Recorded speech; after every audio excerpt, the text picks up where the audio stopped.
বিষ্ণুপুর পৌরসভার মা কিচেনে রান্নার সময় অগ্নিকাণ্ডের ঘটনায় এলাকায় চাঞ্চল্য। অল্পের জন্য রক্ষা পেলেন রাঁধুনিরা। ঘটনাস্থলে দমকলের একটি ইঞ্জিন। বিষ্ণুপুর পৌরসভার রসিকগঞ্জ বাস স্ট্যান্ডে রয়েছে একটি মা কিচেন। আজ যখন মা কিচেনে দুপুরের খাবার তৈরি হচ্ছিল, ঠিক তখনই হঠাৎ করেই গ্যাস লিক করে আগুন লেগে যায়। ঘটনায় রীতিমতো চাঞ্চল্য ছড়িয়ে পড়ে এলাকায়। কিচেনের রাঁধুনিরা ছুটে বেরিয়ে আসে বাইরে। অল্পের জন্য রক্ষা পান তারা। ঘটনার কথা জানাজানি হতেই এলাকায় ভিড় জমে সাধারণ মানুষের। প্রত্যেকেই আগুন নেভাতে হাত লাগায়। আগুন নিয়ন্ত্রণে না এলে খবর দেওয়া হয় বিষ্ণুপুর দমকল বিভাগে। তড়িঘড়ি ঘটনাস্থলে এসে পৌঁছায় দমকলের একটি ইঞ্জিন। এরপর দমকলের একটি ইঞ্জিনের প্রচেষ্টায় আগুন নিয়ন্ত্রণে আসে। যদিও এতে কোনো হতাহতের ঘটনা ঘটেনি। প্রাথমিকভাবে অনুমান গ্যাস লিকের ফলেই এই দুর্ঘটনা। বাঁকুড়া বিষ্ণুপুর থেকে সুচিন্ত গোস্বামীর রিপোর্ট, এস নিউজ বাংলা। এটা কোথায় কি ঘটনা ঘটেছে? আমরা মা ক্যান্টিনে রান্না করছিল, দিয়ে গ্যাসে রান্না করছিল। 7-8 দিন ধরে পাল্টেছিল, দিয়ে আগুনটা জ্বলেছিল। দিয়ে কি করে কি হলো আমরা জানি না।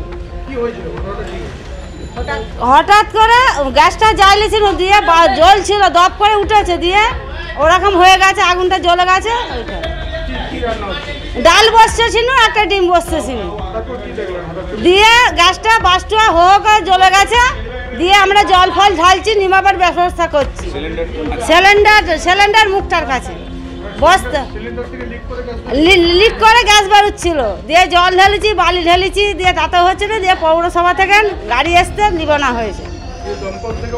হ্যাঁ, গাড়ি দিয়ে এসেছিল পৌরসভা থেকে।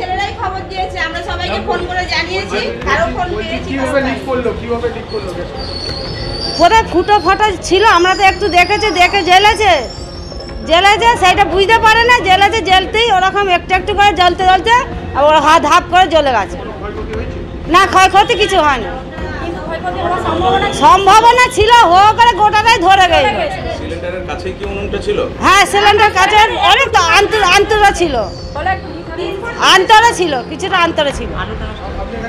আলু নষ্ট হয়েছে, ভাত নষ্ট হয়েছে। আমরা 5 জন কাজ করি এখানে, 5টা মেয়ে। আমি রান্না করি। হ্যাঁ, রান্না করছিল, ডাল বসাচ্ছিল। আমরা কাকুলি সাঁতরা।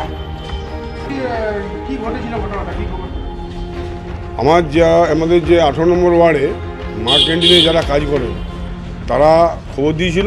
খবর দিতে চেয়ারম্যান সঙ্গে সঙ্গে দ্রুত বিষ্ণুপুর পৌরসভার আমাকে ফোন করে, এবং আমাকে ফোন করবার আগেই উনি দমকলে খবর দিয়েছেন, থানায় খবর দিয়েছেন, এবং পাড়া প্রতিবেশী সবাইকে যারা পৌরসভার আমাদের স্টাফ তারাও এসে সঙ্গে সঙ্গে মানে বারবার আগেই অলরেডি আমরা নিমিয়ে দিয়েছে।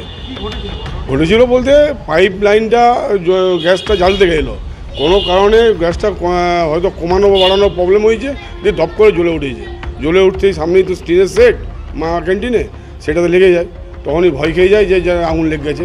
সঙ্গে সঙ্গে বালি বা জল দিয়া পৌরসভা লোকরা বা স্টাফ এলাকার মহল্লার লোকরা সবাই এসে নিমানিমি করে। তারপর তো ফায়ার ব্রিগেডের গাড়িও চলে আসে। আর সেরকম কোনো ক্ষয়ক্ষতিও হয়নি, আর কোনো কিছু ঘটনাও ঘটেনি। না, সতর্ক হওয়া বলতে এটা তো অ্যাক্সিডেন্ট, আমরা তো বুঝতে পারছি না। তবে হ্যাঁ, ওনাদেরকে বলা হলো যে তোমরা গ্যাস সিলিন্ডার থেকে রান্নার দূরত্বটা অনেকটা বেশি করবে, তা না হলে আগামী দিনে এটা হয়তো ছোটো ব্যাপার হলো, বড় হতে পারতো। তো সেরকম কিছু হয়নি।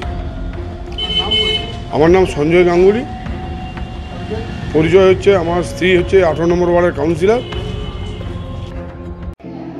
যদি আপনার ছেলে বা মেয়ে মাধ্যমিক বা উচ্চ মাধ্যমিক পাস করে আছে এবং আপনি ভাবছেন যে তাকে দিয়ে কী করাবেন, তো এখন কিন্তু অনেক বড় একটা সুযোগ দেশের জন্য কিছু করার, নিজের জন্য কিছু করার।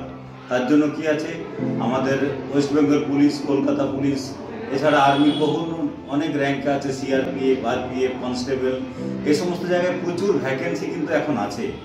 তো তাদের যদি মানসিকভাবে তারা যদি প্ল্যানিং করে থাকে যে হ্যাঁ আমরা ডিফেন্সের বিভিন্ন জায়গাতে আমরা জয়েন করব, তাহলে কিন্তু বেঙ্গল ডিফেন্স একাডেমি তাদেরকে একদম সম্পূর্ণভাবে ট্রেনিং দেওয়া হবে। কী ট্রেনিং পাবে? প্রথমে তারা এডুকেশনাল সাপোর্ট পাবে সমস্ত রকমের। আমাদের অনেক রকম স্যার আছে, GK, GI, math, English, reasoning সবগুলো হবে এখানে পড়াশোনা। তার সাথে সাথে গ্রাউন্ডে প্র্যাকটিসও তারা পাবে প্রতিদিন।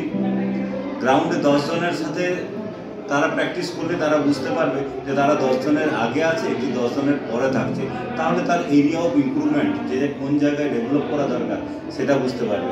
তার সাথে তাদের রেগুলার বেসিসে মেডিকেল টেস্ট এটা তো হয়। তাই বেঙ্গল ডিফেন্স একাডেমিতে আপনারা আপনাদের ছেলে বা মেয়েকে পাঠাতে পারেন। এখান থেকে কিন্তু আমরা তাদের সম্পূর্ণরূপে তৈরি করে দেবো পরবর্তী পরীক্ষার জন্য। তাই আর দেরি কেন, এখনই নিচের নাম্বারে আপনারা কল করুন এবং সিট বুক করুন। আমাদের কিন্তু ব্যাচ শুরু হয়ে গেছে, সামনে প্রচুর ভ্যাকেন্সি, আর সেই ভ্যাকেন্সিতে তারা যাতে করে নিজেদেরকে অ্যাপিয়ার করতে পারে তার ব্যবস্থা করুন।